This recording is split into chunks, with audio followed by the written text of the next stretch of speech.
Bueno, buenas tardes a todos y todas. Vamos a dar inicio al seminario del día de hoy, presentado por la licenciada María Belén Pontecha. Ella es licenciada en Biotecnología, residida en la Facultad de Ingeniería y Ciencias Exactas de la UADE.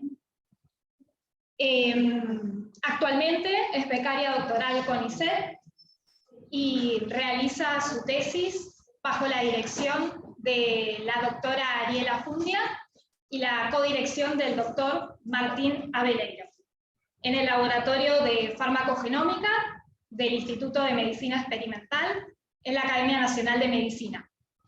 Hoy nos va a presentar el seminario titulado Farmacogenética del dolor, rol de las variantes genéticas de catecol metiltransferasa y CYP2D6 en la respuesta al tratamiento analgésico con opioides. Muchas gracias, Belén, por venir al INGEN y te escuchamos. Gracias, Julia, por la presentación y gracias, Gloria, por invitarme.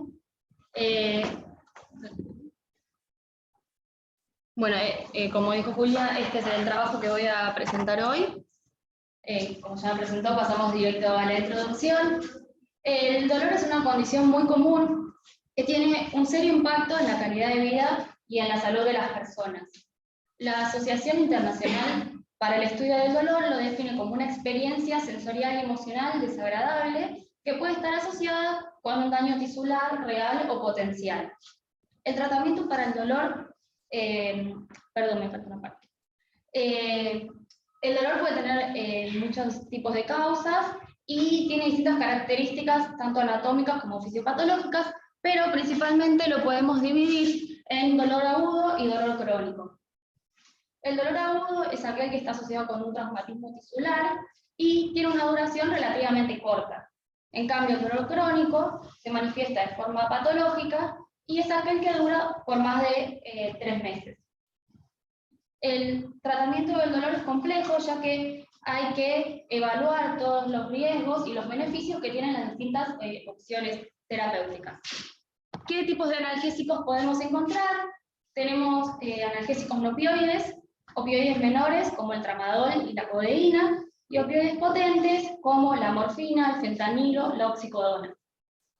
El principal desafío que tiene elegir un tratamiento para el dolor está en que el dolor es una experiencia propia del paciente, por lo que resulta complicado poder objetivar y medir ese dolor. Entonces el médico tiene que realizar una serie de preguntas al paciente para indagar en cuál es la causa, cómo lo siente ese dolor, si como un pinchazo, una quemazón, un ardor, si está localizado el dolor o no, pero principalmente lo que va a utilizar es la escala analgésica de la Organización Mundial de la Salud.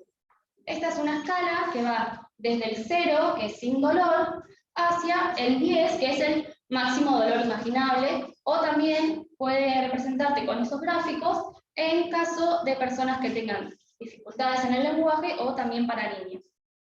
Y una vez que el médico recolectó esta información, lo que hace es trasladarla a la escalera que está acá abajo. De esta forma agrupa las intensidades del 1 al 3 como un dolor leve, intensidades entre 4 y 6 como un dolor moderado, y a mayores intensidades le asigna un dolor severo. Y según en qué escalón ubique a este paciente, va a ser el tratamiento que le va a asignar. Entonces podemos decir que estamos dentro de un modelo farmacológico tradicional, en el cual para un mismo grupo de pacientes se les va a dar un tratamiento, y el problema que hay en este modelo es que se observa mucha variabilidad en la respuesta a ese tratamiento. Entonces tenemos un grupo de pacientes que va a alcanzar la respuesta analgésica, otro grupo que no va a tener la analgesia, y otro grupo de pacientes que ya sea que alcancen o no la respuesta terapéutica, pueden desarrollar efectos adversos. ¿Y qué son los factores que pueden estar interviniendo en esta variabilidad? Por un lado, factores que sean propios del tratamiento, como por ejemplo la dosis, si se administra por vía oral o vía intravenosa, si el paciente está tomando otros medicamentos, cada cuánto se va a administrar, y también cuestiones relacionadas con la fórmula comercial de la droga. Pero también existen factores que son propios del individuo que está recibiendo ese tratamiento, como por ejemplo los hábitos, la edad y el sexo, la genética, si tiene enfermedades que pueden estar afectando al metabolismo y otros factores. Y si entramos dentro de la genética, nos encontramos con la farmacogenética, que es el estudio de variantes genéticas y su asociación con la respuesta al fármaco. Y acá cambiamos el modelo por un modelo farmacogenético en el que, frente a un grupo de pacientes con un determinado diagnóstico, primero se realiza un test genético, por ejemplo, genes transportadores de drogas, enzimas metabolizantes, y en este caso otros genes que estén asociados con dolor, y una vez que se obtienen esos resultados genéticos, se estratifican a los pacientes y se les asignan distintos tratamientos.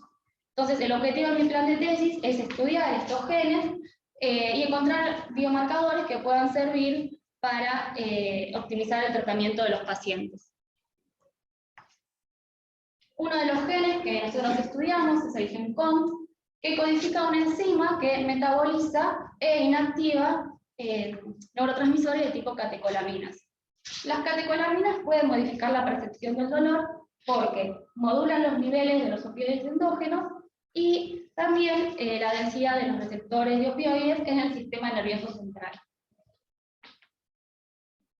Este gen tiene distintas variantes que pueden afectar tanto la sensibilidad del dolor como la respuesta al tratamiento. Y estos son las cuatro variantes que más se estudian en este gen. Por un lado tenemos el RS4680, que produce un cambio de valina por metionina. La metionina va a modificar la estructura de la proteína, va a hacer que sea menos estable, por lo tanto va a haber una menor actividad enzimática, va a haber menor inhibición de catecolaminas, y por eso estos pacientes se asocian a que pueden alcanzar una respuesta analgésica con dosis más bajas de opioides. Por otro lado está el 6269, que se encuentra en el 5'UTR, y estas dos variantes, el 4633 y el 4818, que no generan un cambio en el aminoácido, pero se creería que afectan a la estabilidad del ARN mensajero. Sin embargo, más que estudiar estas variantes de forma individual, lo que se realiza, o lo que se está haciendo, es estudiar las cuatro variantes y en conjunto armar haplotipos de COMT. Ya se conocen 3 haplotipos que están asociados a distintas sensibilidades al dolor. Entonces así tenemos un haplotipo que se asocia con sensibilidad al dolor baja, uno media y otro con una sensibilidad alta. Entonces, más que tener en cuenta los efectos individuales de cada una de las 3 variantes, se creería que es la interacción entre estas variantes dentro del haplotipo de COMT lo que estaría determinando la actividad enzimática. Por otro lado tenemos el gen CYP2D6, que codifica una enzima que participa en el metabolismo de la mayoría de los fármacos que se utilizan en la clínica. La enzima CYP2D6 lo que hace es convertir, en este caso los opioides, en metabolitos que son más activos. En esta figura vemos cómo se metaboliza el tramadol dentro de la célula hepática. Los recuadros violetas que están acá muestran a la droga sin metabolizar, y los cuadros violetas y amarillos los metabolitos, y los cilindros indican, los círculos indican las enzimas metabolizadoras y los transportadores. Cuando el metabolito el tramadol entra en la célula hepática, es metabolizado y existen 2 metabolitos, principalmente el M1, que tienen mayor actividad farmacológica que el tramadol sin metabolizar. Y esto es porque la capacidad que tienen los opioides de poder generar una respuesta analgésica tiene que ver con que puedan ser reconocidos por los receptores opioides. Y estos metabolitos tienen mayor actividad por estos receptores y por eso es que generan una mayor respuesta. Y como había mencionado antes, principalmente quien participa en esta conversión es el CYP2D6. Lo mismo sucede para la codeína, que el metabolito más activo es la morfina, y también está el CYP2D6 participando en la conversión.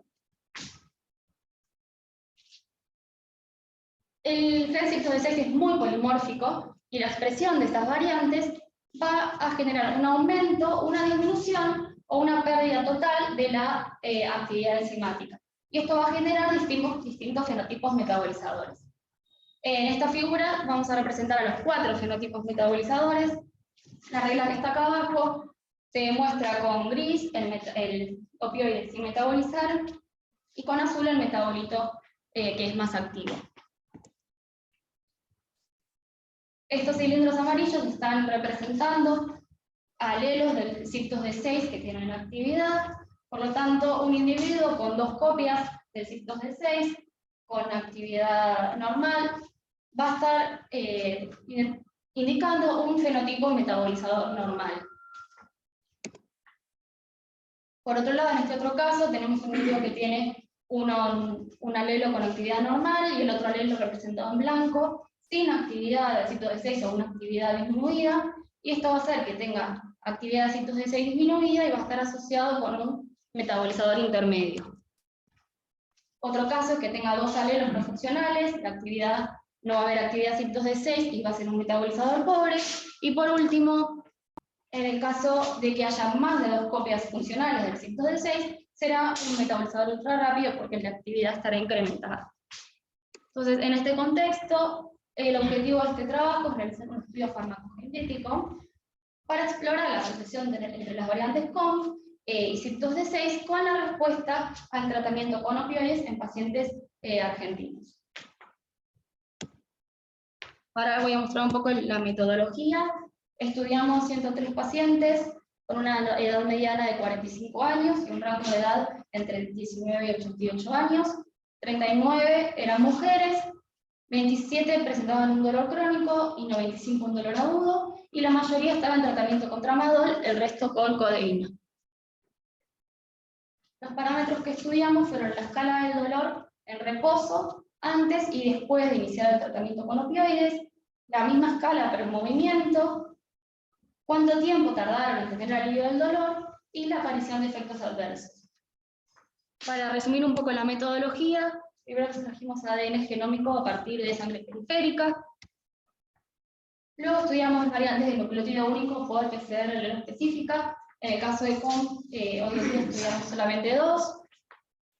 Y para el CYP2D6 estudiamos 3 variantes de nucleótido único que se asocian con los alelos 3, 4 y 6. También estudiamos variantes en el número de copias, que son la deleción y la duplicación completa del CYP2D6 por PCR de larga distancia. Y una vez que terminamos de genotipificar, determinamos los fenotipos metabolizadores y por último realizamos el análisis estadístico mediante test de Fisher y ANOVA. Ahora voy a explicar un poquito las PCRs. En el caso de COMT hicimos 2 PCRs alelo específicas. Para cada una de las variantes utilizamos 4 primers, 2 primers externos y 2 primers internos alelo específicos, que generan 3 fragmentos, un fragmento control y 2 fragmentos específicos. Estos fueron resueltos en geles de agarose al 2%.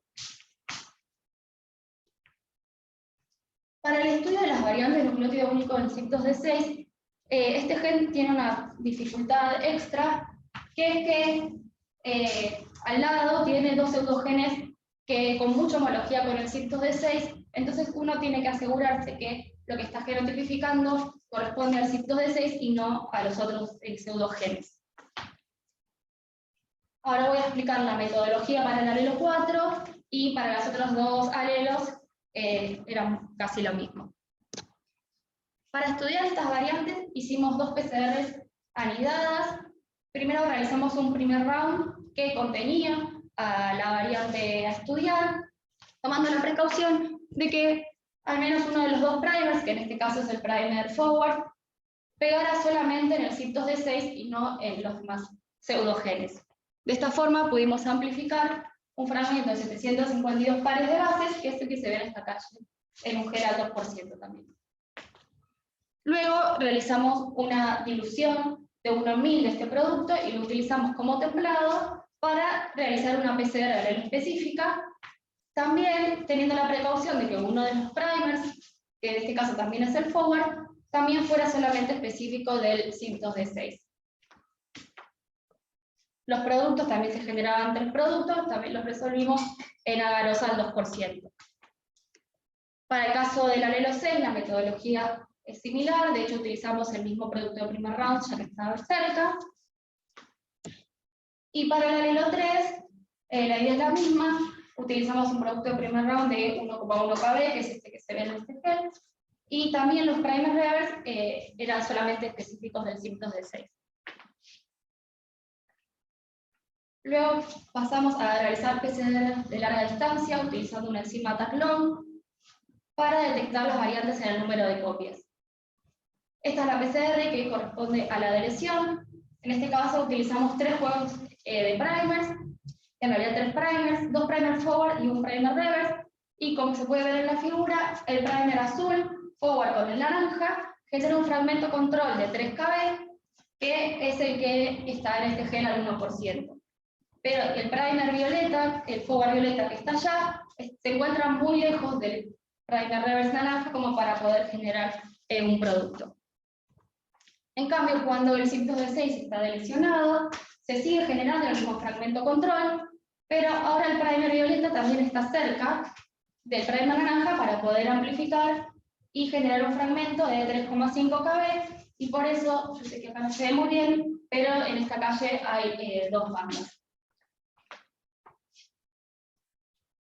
En el caso de la duplicación, la PCR es bastante similar, utilizamos los mismos primer forwards, y ahora cambiamos el primer reverse, que es este rosita que está acá, y ahora el primer violeta con el rosa van a generar un fragmento de 3,8 kb, que va a ser el control, que es el que se ve en este gel.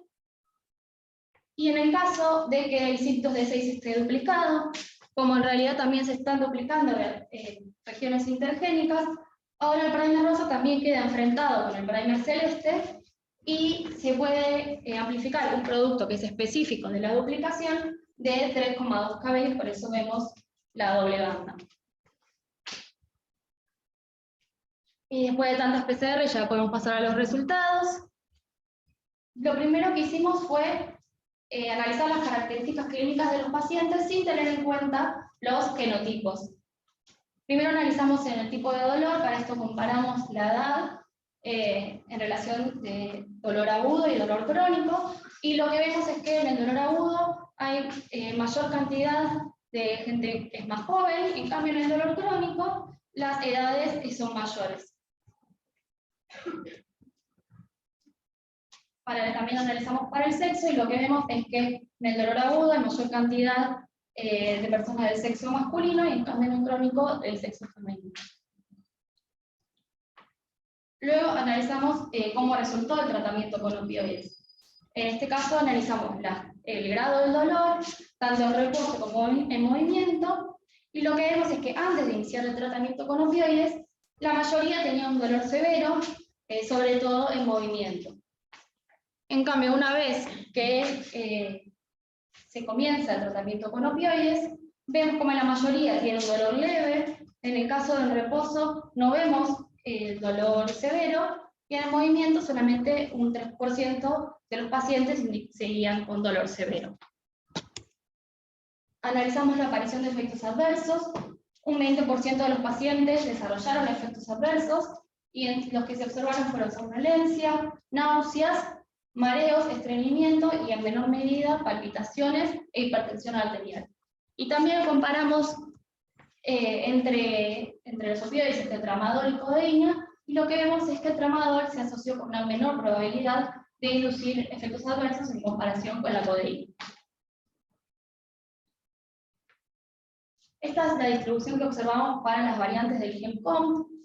Como pueden ver, son muy parecidas, y esto a medida que yo lo iba genotipificando me llamaba la atención, porque siempre que yo encontraba un homocigoto AGG para el 4680, veía que el 4633 era TT, y lo mismo para los otros genotipos. Solamente un paciente no me coincidía con eso, por eso la diferencia en los porcentajes, y por eso decidimos hacer un análisis de ligamiento, y confirmamos que las variantes estarían ligadas. También analizamos la relación entre estas variantes con la respuesta analgésica, y no encontramos una asociación significativa entre el grado del dolor antes y después de haber empezado el tratamiento con opioides.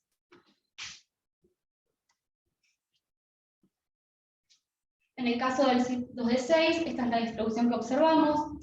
El alelo 3 lo encontramos en heterocigosis en casi el 4% de los pacientes. El alelo 4 fue el más frecuente, lo vimos en un 34% en heterocigosis, casi un 5% en homocigosis. El alelo 6 solamente un paciente fue heterocigota. La deleción la vimos en casi el 2% de los pacientes y casi el 10% vimos la duplicación.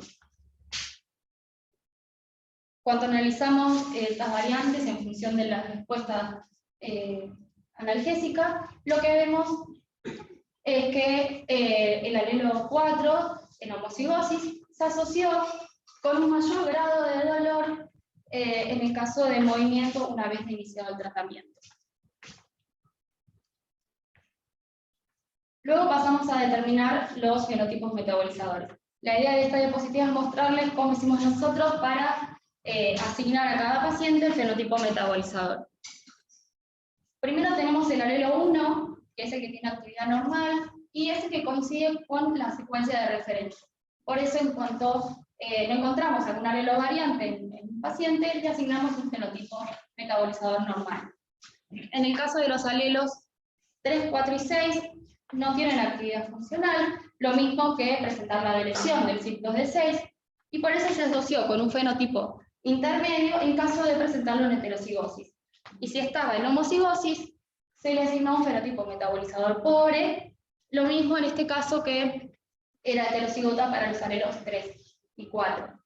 Por último, en caso de presentar la duplicación, se asoció con un fenotipo ultra rápido, y después nos quedó este último caso, en realidad eran dos pacientes, que presentaban la duplicación y a su vez eran heterocigotas para el alelo 4. Y en este caso no sabíamos qué fenotipo asignarles, porque puede ser que tenga duplicado el alelo G o que tenga duplicado el alelo de la adenina. Y por bastante tiempo tuvimos que dejar estos dos pacientes de lado, hasta que el año pasado, en el Congreso de Farmacogenómica, lo comentamos con un investigador español, que es el doctor Rey López Fernández, que él se ofreció a llevar nuestras muestras a España y poder determinar estos dos pacientes. Así que las muestras viajaron a España, y no solo esas dos, sino todas las que habían resultado con duplicación, y lo que hizo fue cuantificar el número de copias mediante qPCR. Las tres barritas grises indican los controles de 1, 2 y 3 copias, y las barritas celestes son nuestras muestras, y como se puede observar, todas las muestras tenían 3 copias del CYP2D6, que esto también nos vino bien para validar lo que nosotros habíamos visto por la PCR de larga distancia. Luego lo que ellos realizan es una técnica snapshot, que en esta técnica pueden fenotipificar 13 variantes en simultáneo. Esta es la pinta que tiene un resultado de snapshot para una muestra, pero a nosotros solamente nos interesa el alelo 4, que es la que Luis nos dijo que estos piquitos representan. Entonces, si solamente nos concentramos en estos dos, vemos que el piquito azul corresponde a la variante de guanina y el pico verde a la adenina. Y cuando ellos ven este patrón de picos, ellos determinan que el que está duplicado es el alelo G. Entonces, este paciente va a tener 2 copias funcionales del CYP2D6 y una copia no funcional. Entonces, en este caso, este paciente va a tener un fenotipo metabolizador normal. El otro paciente en cuestión tenía este otro patrón de picos, y ellos determinan que cuando se ve así, el que está duplicado es el alelo A, por lo que va a tener 2 copias no funcionales del gen y una funcional, y en este caso será un metabolizador intermedio. Entonces, ahora sí, ya teníamos todos los fenotipos determinados. Esta es la distribución que observamos, casi la mitad de los pacientes tenían un fenotipo metabolizador normal, un 38% eran intermedios, ultra rápido y un 8%, y los pobres un 6%.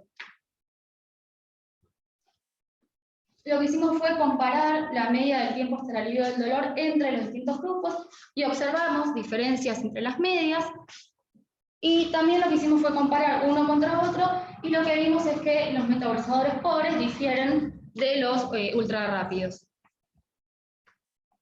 Luego lo que hicimos fue estudiar a distintos tiempos cuántos pacientes alcanzaban un alivio del dolor.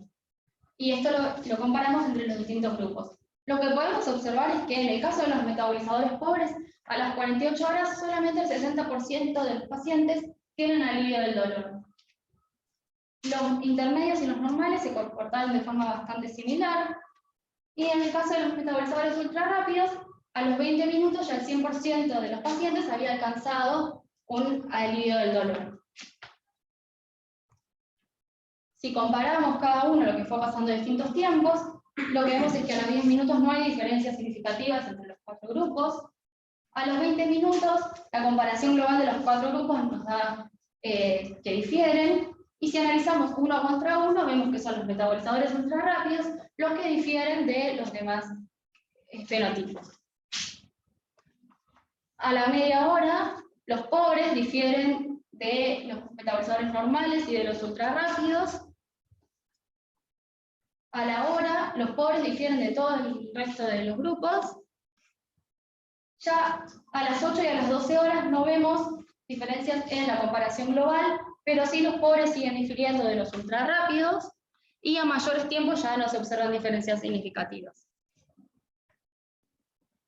Entonces, con todo esto podemos concluir que las variantes de COMT no influyen en la sensibilidad ni en la analgesia de los opioides, que la falta de actividad del CYP2D6 en los metabolizadores pobres estaría asociada con un efecto analgésico tardío, y por eso resultaría conveniente realizar un estudio farmacogenético para poder optimizar el tratamiento en este grupo de pacientes.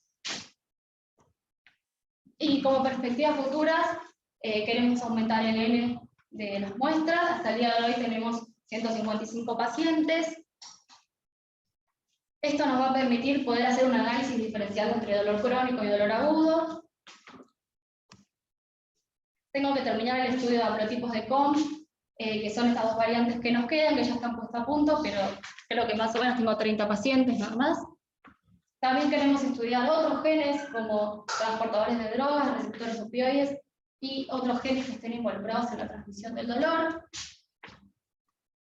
Y por último, me gustaría irme a España con Luis para poder hacer snapshot en todas las muestras, a ver si sale para el año que viene. Y bueno, me queda agradecerles a mi directora Ari, a mis compañeras Rochi y Steffi, a mi director Martín y a Carlos, a la doctora María Sibanto, que es la que nos dio todas las muestras que tenemos hasta hoy, y al doctor López, que claramente que sin su ayuda no hubiésemos podido terminar con los fenotipos. Bueno, muchas gracias a ustedes por escucharme, por haberme invitado.